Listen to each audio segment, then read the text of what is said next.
논리 연습을 해보고자 합니다.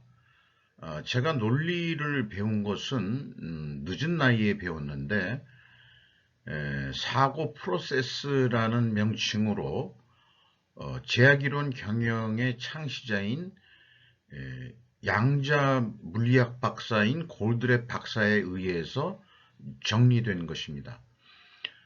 다른 복잡한 게 아니고 필요 조건과 충분 조건 두 논리를 가지고 세상 만물을 논리적으로 설명할 수 있음을 배웠습니다.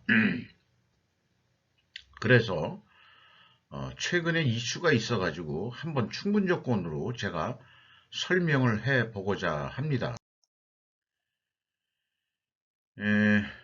제목을 정치, 경제, 사회의 도덕적 해이라고 생각을 해 봤습니다. 충분 조건 논리는 이렇게 설명이 되겠습니다. 만약 if 2021년도 유독 자금 횡령 사건이 많이 터졌다. 오늘 뉴스에 우리은행도 횡령한 금융권에서도 드디어 이제 횡령 사건이 터졌는데요. 상당히 많이 횡령 사건이 많이 보도가 됐습니다. 만약 유독 자금 횡령 사건이 많이 터졌다면 2021년도에 그렇다면 민관 모두 회계 투명성이 미흡할 것이다. 이렇게 그 충분 조건으로 설명을 하고 그리고 가정을 합니다. 왜냐하면 이유를 드는데요. 사회의 도덕적 해이 현상이 관찰되기 때문이다. 이렇게 논리적으로 얘기할 수 있겠습니다. 그러면은 요 하나만 가지고는 좀 약간 좀 확신할 수 없잖아요. 그래서 또 가정이 있습니다. 만약 가정이 사실이라면 이 사회적 도덕적 해이 현상이 사실이라면 필연적으로 존재할 결과를 예측해 보아야 한다. 이게 이제 말로 해서 자연스러워야 되거든요. 자연스럽지 않으면 논리적으로 뭔가 좀 잘 만들질 못한 겁니다. 그래서 필연적으로 존재할 결과를 뭐냐? 나는 예측이 된 게 좌파 정권이 도덕적으로 썩었었다. 이런 얘기죠. 그러니 정치하는 놈들이 다 썩어 문드러졌으니까 이 경제계도 그렇고 사회도 그렇고 도덕적 해이가 발생되는 거 아니냐. 이런 얘기가 될 수 있겠습니다. 사실은 정치가들이 모범이 되는 공인이 되려고 그러면은 모범이 되는 생활들을 해야 되는데 대통령 당선인이 이제 바뀌고 보니까 그 조선 비지라는 그런 데서 걔네들은 뭐 평상시에 얘기하시 영부인이 뭐 인도 가서 외유하는 걸 가지고 잘했니 못했니 탐사 보도를 지금에 와서야 보도하는 조선 비즈 그 수준이 좀 용기 있게 좀 선거 전에 해봤었으면 좋았겠어요. 아이고 또 이 사담이 됐습니다. 사족이라고 그러죠 참. 그리고 또 한 가지의 이슈가 있습니다. 제 어부인 말씀인데요. 2020년 말과 2021년 사이에 유독 산불 발생이 많이 발생했다면 방화일 것이다 라고 의견을 냈습니다. 근데 현실적으로 중국인의 방화로 밝혀졌다. 다는 아니겠죠. 다는 아닐겠지만 중국인을 좀 이슈화 하려고 그러는 거죠. 제가. 그래서 왜냐하면 그런 이유가 법무부의 외국인 출입국 통제에 구멍이 있기 때문이다. 우리나라의 이민 정책이나 외국인 출입 정책이 너무 방만한 거 아닌가? 그 조국이 법무부 장관 하면서 법무부 장관의 가장 큰 권한은 출입국 관리거든요. 이거를 법무부 사람들이 제대로 했느냐? 불법 이민도 있을 수 있고요. 뭐 난민도 들어올 수도 있고 뭐 여러 가지가 있습니다만 최근엔 아프가니스탄 난민들 우리나라도 일부 받아들였죠.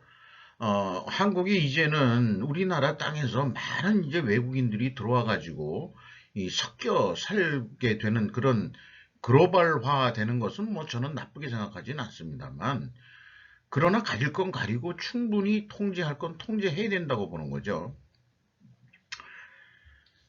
그렇다면은 만약 가정이 사실이라면 법무부의 외국인 출입국 통제에 구멍이 있다는 가정이 사실이라면 또는 거짓이라면 필연적으로 존재할 결과를 예측해 보아야 한다. 제 가정은 출입국 관리에 구멍이 있다는 거죠.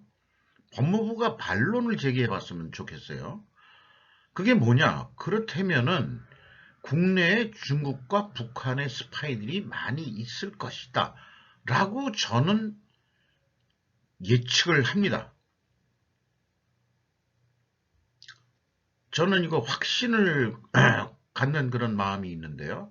우리나라가 너무 그 글로벌화 된다 그래가지고 방만하게 움직이고 있지 않느냐. 그리고 사실 내국인 중에서도 밀정과 같은 포섭당한 그런 사람들도 충분히 있을 것 같다.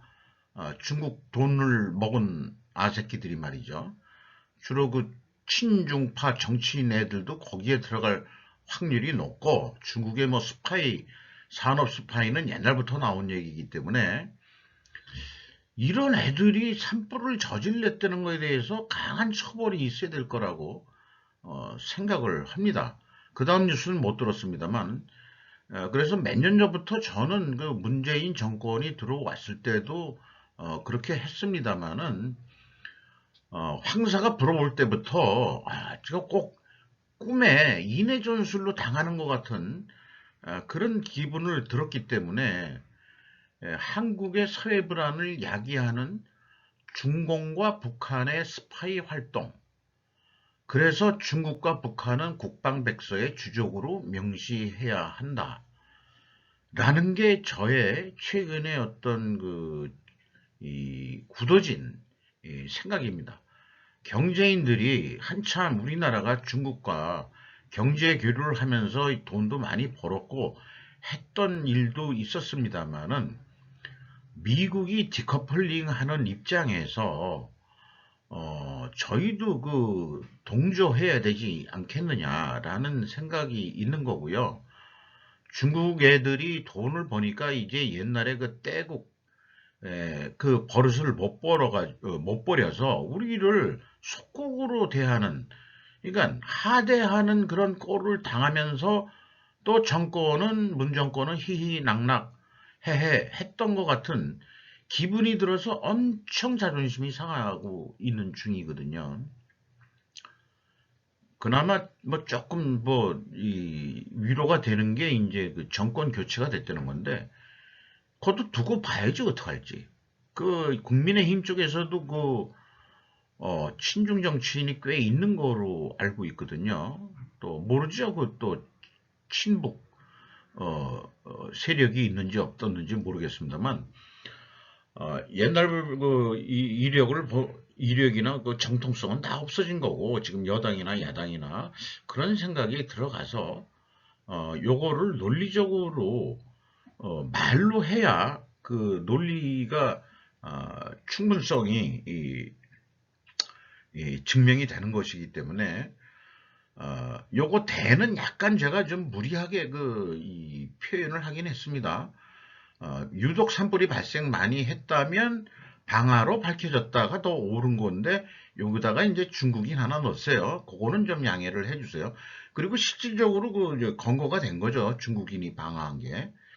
근데 얘네들이 한국에 와서 이게 무슨 미친 짓을 하는 거냐 이런 얘기죠. 제 얘기는. 좀 말이 길어졌습니다만 충분 조건 논리 연습을 두 가지 샘플로 한번 해봤습니다. 감사합니다.